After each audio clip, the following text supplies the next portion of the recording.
Bien chers amis de Café Évangile, Jésus disait aux Juifs, si c'est moi qui me rends témoignage, mon témoignage n'est pas vrai. C'est un autre qui me rend témoignage. Et je sais que le témoignage qu'il me rend est vrai. Chers amis, dans l'évangile de ce jour, Jésus se dirige aux Juifs à propos des témoins qui ont ratifié sa personne et l'œuvre qu'il est venu accomplir au milieu du monde. Et il parle de 4 témoins. Premièrement, qu'est-ce qu'un témoin? Un témoin, c'est quelqu'un qui confirme une vérité sur un fait ou sur une personne. Et cette personne-là, qui confirme cette vérité, peut même donner sa vie pour que cette vérité soit défendue. Le témoignage amène au martyr. Et le Seigneur, dans l'évangile de ce jour, parle de 4 témoins qui confirment qu'il est le Fils de Dieu, qu'il est le Rédempteur, qu'il est le Messie, venu au monde pour ôter le péché de l'humanité, par conséquent, nous faire recouvrer la vie que nous avons perdue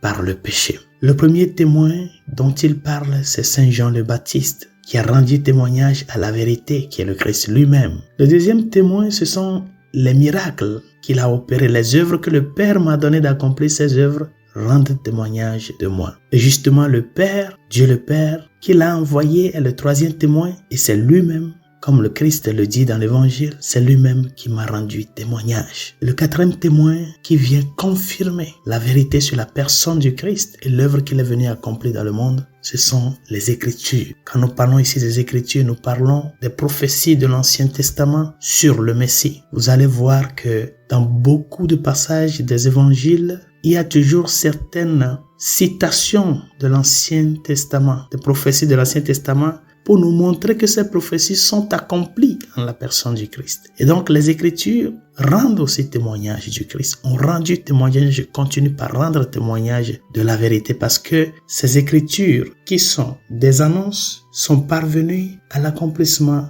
à la personne du Christ dans le Nouveau Testament. Et comme cela ne suffisait pas, celui en qui les Juifs espéraient, c'est-à-dire Moïse, change de camp et prend le parti de Jésus. C'est pour cela le Seigneur, à la fin de l'évangile, il dit, ne pensez pas que c'est moi qui vous accuserai devant le Père. Votre accusateur, c'est Moïse, en qui vous avez mis votre espérance. Et si vous croyez Moïse, vous me croiriez aussi, car c'est à mon sujet qu'il a écrit. Chers amis, qu'est-ce qui dans ta vie peut rendre témoignage de que le Christ est le Messie, le Fils unique de Dieu qui s'est fait chair pour te sauver? Qu'est-ce que dans ta vie peut rendre témoignage de la véracité de la personne du Christ et de la véracité de ses œuvres? Parce que comme chrétiens, nous sommes appelés aussi à rendre témoignage de par notre vie, de que celui que nous suivons, c'est lui le sauveur de l'humanité. C'est lui mon sauveur. Et c'est en lui que j'ai mis toute ma confiance. Comme Saint Paul le dit, je sais en qui j'ai mis ma foi. Sur quoi peux-tu te fonder dans ta vie pour rendre témoignage du Christ? C'est à cela le Seigneur nous appelle.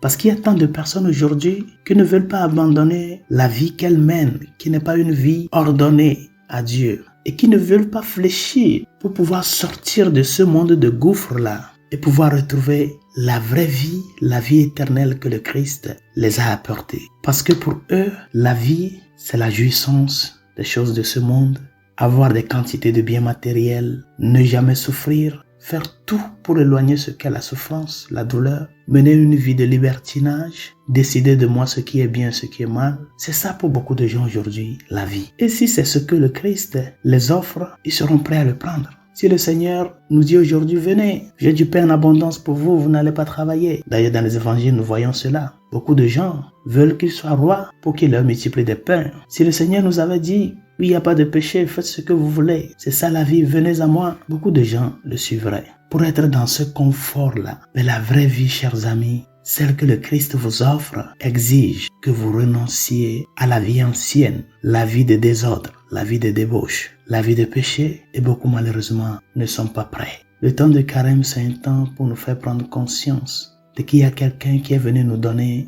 le plus grand cadeau dont nous avons besoin, le salut du genre humain. Il est venu te toucher, transformer ta vie, ta personne à la lumière de sa passion, mort et résurrection. Mais il ne peut pas le faire à l'encontre de ta volonté. L'œuvre du salut, il a accompli une fois pour de bon. Mais ce salut, pour que ça s'accomplisse dans ta vie, il faut être prêt à dire non au péché, non au désordre de ce monde, pour pouvoir rendre témoignage du Christ avec ta conversion. Et si nous ne parvenons pas à faire ce pas, nous mourrons à cause de notre culpabilité. Que cela ne nous passe pas. que la mort éternelle ne nous survienne pas. Aujourd'hui, c'est le temps de la réconciliation. Aujourd'hui, c'est le temps du salut. Et laisse résonner dans ton cœur ces paroles que le Seigneur a dirigées à tant de personnes dans les évangiles et qu'une fois qu'ils l'ont écouté et ont dit oui, cela a changé leur vie. Et cette parole, c'est l'invitation que le Christ te dit, viens, suis-moi. Bonne journée, Dieu vous bénisse.